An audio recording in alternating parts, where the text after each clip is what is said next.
Ayun o. Dito kami sa Jane Bond Barbecue. Yan.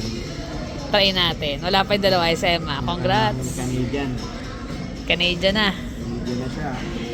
Pwede na mag-travel. Labas ng US. Labas ng US? Palabas sa US. Ayun na ata sila. Ayan, kaya dito kami. Tapos natin lang namin sila milit. Okay din yung ambience. Dito, deep south, southeast. Brisket, may crayfish na sila. Hindi ko alam kung magugustuhan mo. Ayan ah. Kain na. Barbecue. Ayan, may crayfish na.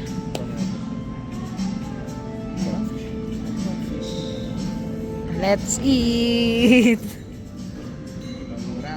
Congrats!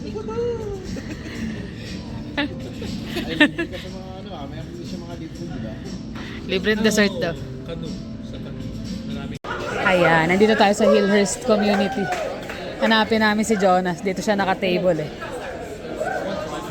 Mukhang maraming tao rito ah. Dami no?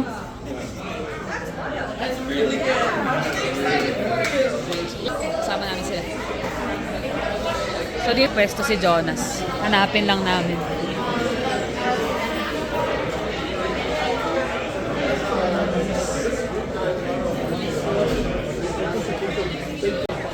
Daming tao.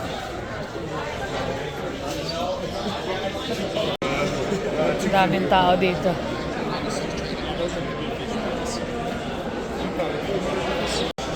Hindi pa namin mahanap si Jonas. Daming tao rito. Saan? Ayun. Tahimik. Wala atang tao sa pwesto niya. Walang tao sa pwesto niya. Wala siyang katsikahan eh.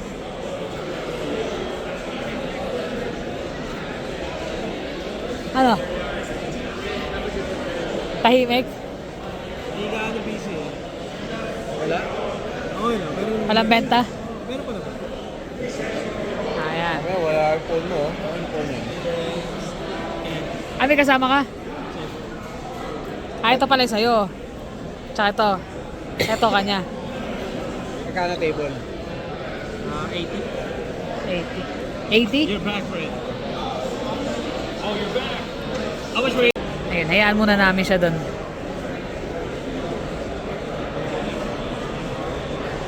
Tingin-tingin.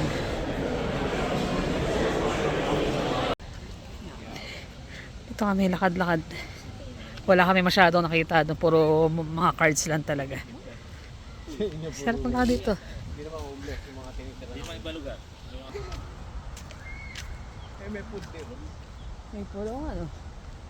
Bakit tubig ka? Pipilter yun. Aquatic center din. Nice. Lang to yun, no?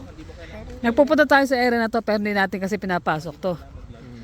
Eh, may mga naglalaro din eh. Ganda pala rito ah. Hindi tayo naglalakad-lakad din. No? Tapos may mga community na lakeside. Mas mahal yung Mga iris nila, no? Bloom na bloom pa rin eh. Sa atin namatay na eh. Mga hoya rin sila rito.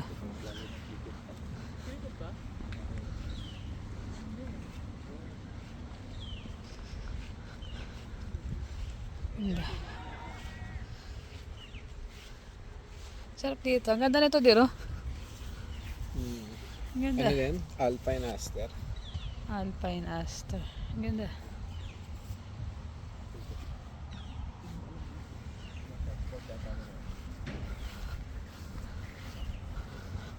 Ay, may mga salvia sila na purple. Oh. Irises. Ito, ganda. Ito yata yung cotton. Ito yung Katmin tatay. Medyo gulo-gulo siya. Mas gusto ko yung sa atin. Salvia na. Eh. Peony. Peony pero sabi nila Pinis daw ang pagkakaano niyang pangalan niyan. Pagkakabigkas. Ito yung gusto ko bulaklak. Laki. Ayan, ito yung kamay ko. Ano pa rin eh. Yung kinukuha nila niyan. Ito yung gusto ko to, Leo. Ay, nadaming lamok. Maraming lamok pag ganyan. Yun lang. Ganda.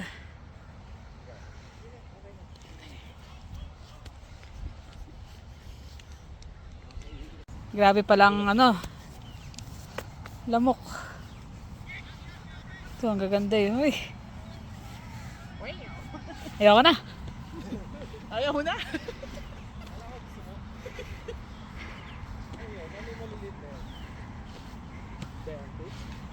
Pansis. Pansis. Yan, ang ganda.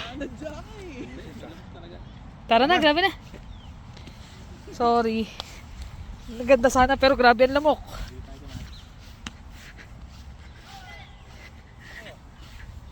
Pabalik doon. Babalik ka ba? Babalik ka. Oh, wala na. May pinagdaanan natin.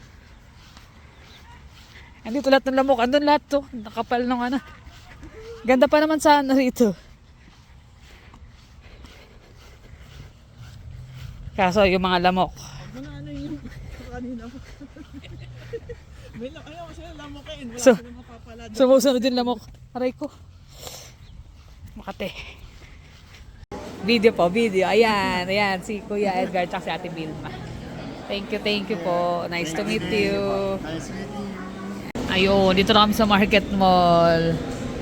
Kain kami ng lunch. Ando sila sa may Harvey, sumorder. Kami sa, ano? Walk. Starbucks. Tayo sa walk tayo pumunta eh. Ayan yung kanya, mushroom at saka barbecue pork. Ano pala, thank you. Nice to meet you, Ate Vilma at saka Kuya Edgar. Parang love team eh, no? Yung pangalan nila. Sakto eh. Correct. Dami pa natin gutom din, dami namin. Dapat ano kami, share, pero yan na. Kasi fresh, dahil nga lunchtime, fresh yung mga luto nila, bagong luto. Kaya, go, kain tayo. Kamusta na? Gabi na naman. Yeah. Maagang matutulog at last day ng aming mga kaibigan dito. Last day na. Uwi na. Eh, maagalis sila bukas, alas 3 ng madaling araw kasi para hindi sila abutan ng init. Kasi nag-drive lang sila eh. 10 hours. 10 hours to... Or more kasi Sa ano yun? Saan sila? Sa Suri ba? Ay, hindi. Richmond, no? Richmond. Richmond. Sa BC. Kaya last day namin yun. Actually, natutulog na nga rin sila. Nag-rest sila ng maaga. Nabili na rin nila yung mga gusto nilang bilhin dito. Although hindi lahat nung nasa itinerary nila napuntaan is Ang daming plano sana pero dahil sa weather. sa weather. Tapos hindi rin naman namin sila masamahan sa lahat nung dapat puntahan kasi nga may trabaho din kami. So nag-off kami nung nakaraan parang 4 days. So yung dalawang araw naman doon at least nakapunta kami sa Waterton at Canmore. 2 days dito, more on kain. Kain ang nangyari. Tapos kanina yun, last namin, lakad-lakad lang kami sa Market Mall at saka doon sa ni Jonas. Binisita rin namin yung Pwesto ni Jonas. Ayun. Maraming salamat sa kanilang dalawa na nag-effort na Todo effort na nag-drive dito. So medyo matatagalan na nga daw kasi baka next is na sa aeroplano. Siyempre hindi rin biro yung drive talaga. pagod din kasi talaga. Lalo Kami actually, tagal namin nagpaplano pero kasi yung problema namin yung drive. Kaya namin mag-drive pero baka hindi kayanin kasi hindi mo may enjoy kasi pagod ka. Pagod eh. Baka nagbakasyon ka ng ilang araw. Sabi Pero nga, malaking bagay din naman kasi yung may sasakyan pagdating mo. pero nga sabi nga nila open nga daw ang kanilang bahay para sa amin. Ganun, which is ganun din naman sila dito. So if ever man makapasyal kami, ewan kong Baka kaya. aeroplano na. Baka mag-aeroplano kasi mas gusto namin masulit kaysa sa biyahe. Tsaka wala naman kasing bibilin masyado. Ano lang talaga, pasyal lang. Pasyalan So talaga. tingnan natin kung ano yung next adventure naman namin this year. Kasi hindi pa kami makakauwi sa Pilipinas. Next year, next year sure na uwi kami. So tingnan natin kung saan natin, anong mapapasyalan natin. Correct. Sarap At, maraming puntan eh. Oo. Muntik na tayo manalo. How I wish. Sa Lotto, kaya lang, pre-play. Free play lang. Puro pre-play. Naiipon na yung mga pre-play. Tsaka magkano? $2? Actually, tumataya kami. Mostly siya. Pero minsan pagka nagpapagas ako. Papagas. plus additional $10. 11 na pala. So, ayun. Ano Pero lang naman. yung nanalo sa Ayun, Toronto. maganda. 2 years daw sila tumataya. Pero just imagine, nanalo sila. Tiga Ontario. Sabi nga nila, mas bihira pa nga daw yung yung manalo sa loto kaysa Tama tama na kang kidlat. kidlat. Pero syempre, kung darating sa puntong ganun, di ba? Sarap nun. Sipin mo yung Magkapatid na kababayan natin na tiga Ontario, 75 million. laki nun. Kala nga raw niya 75,000 lang. Ah. Pag gano'n niya, sinuot niya raw yung salamin niya, 75 million pala. Meron kasing app sa phone na pwede mo na i-check yung ano mo sa loto. I-scan na. So, kung i-scan, ganda na ito na ganyan, pero wala. Pag kami free play, Yun pinakamalaki na. ata namin is $20. Last time nakaano ko, di ba? $20. Yun na yung pinakamalaki namin. Siyempre, Pero why not? hindi naman natin matatanggal sa atin yung baka sakali Baka sakali lang. na alam ko naman na darating at darating yan. Hindi lang anghel ka. Pag dumating yan, minsan naisip na namin kung ano yung mga Marami ka matutulungan. Unang-una yung pamilya mo talaga na unang-una. Kung sakali man nanalo kami nun, siyempre, yung pamilya mo, kung 75 million, napakalaki marami nun. pera nun. Biro mo, yung 1 million lang, 40, sabihin na lang times 40. 43. 40 ang pilitan. 40, sabi mo na nga 40 million. Ilan yung kapatid mo? Bigyan mo lang yun, di ba? Yung 40 million na yun, sapat na sa kanila yun. Sobra-sobra pa. Sobra-sobra pa. O yung natitira mo pang 74 million, di ba? Ano na, kumbaga parang biglang retire ang mangyayari sa nun. Sarang ka matutulungan tao talaga. Kaya lang, syempre, yung ano natin, yung mga pangarap natin, tutuparin natin. Yung mga bagay na minsan lalagpas pa sa pangarap. Pero, Travel. Yun ang number 1 na. Pero kaya mag-travel kasi pero kailangan mong pag-ipunan ng husto bago ka makatravel talaga. Pero syempre, kung may ganun ka ng pagkakataon, why not, di ba? oo naman. Tsaka, yun nga, yung mga matutulungan natin, malaking bagay yun. Lalo Once in a yung lifetime minsan na dumating, nakakapanood kami yung mga nasa probinsya sa atin na hihirapan tumawid ng ilog para lang makapasok sa Yung sa mga simpleng trabaho, tao tsaka ba sa na kailangan na matulungan? sa trabaho, sa eskwelahan, tapos yung mga nagpuputol ng kahoy, biruin mo, bibit-bitin nila yung kawayan pala, Mga bata, kawayan, no? ano? Yung mga napapanood namin na gano'n, minsan, Pati yung matanda na talagang halos wala silang makain mag-asawa. Yung itsura ko, kalagang loko, umiiyak na naman. Naniniyak ko. nakakalungkot Pero talaga. nakita ka gano'n, parang mahabag talaga yung kalooban mo. Pero kung ikaw mananalo ng gano'n, laki na. Yun talaga yung, kumbaga, kung dumating man sa point na magkaroon ako ng gano'n, gagawin namin ng paraan na maipahatid sa kanila yung mga simpleng tulong na makakatulong sa sa society ba. Yung mga simpleng tao, hindi yung yung kagaya na lang yung mga nagmumotor. Oh, eto, problema ka? Bibigyan mo na 3,000. Ganun. Hindi yung mga random, hindi naman yun eh. Hindi yun ang minsan hindi naman yun ang nakakailangan talaga eh. Yung talagang Yung nangangailangan. mga nakakailangan talaga na alam mong hirap na sa buhay, ganyan. Minsan, yung makarating nga lang yung kuryente o yung tubig do sa Tubig nga lang, di ba? sityo Na nila. kailangan nilang Napakalaking lakarin ng bagay ilang na eh. oras para makakuha ng tubig. Yun lang eh. Grabe. Tubig, kuryente, gusto mag-aaral ng mga tao o mga bata para makagawa lang na assignment. Eh syempre, pag uwi nila hapon na o gabi na, lampara lang o yung gasera lang na simple yung ginagamit nila. Meron naman kami napanood, nabigyan sila ng pagkakataon na magkaroon ng mga solar, yung solar panel na maliliit lang. As in, pang ilaw lang, ganyan, o electric fan. Ngayon naman, pinaparegister pa ng Meralco daw. Mga solar naman siguro malalaki. Grabe naman ko pati. Hindi, ewan ko nga eh. Wala naman silang binanggit na sana, malalaki talaga, kaya lang. Yung mga ganung bagay, kagaya nun sa probinsya, i-re-register mo pa ba yun o pipigilan mo pa magkaroon sila ng kuryente? Bayad pa yun.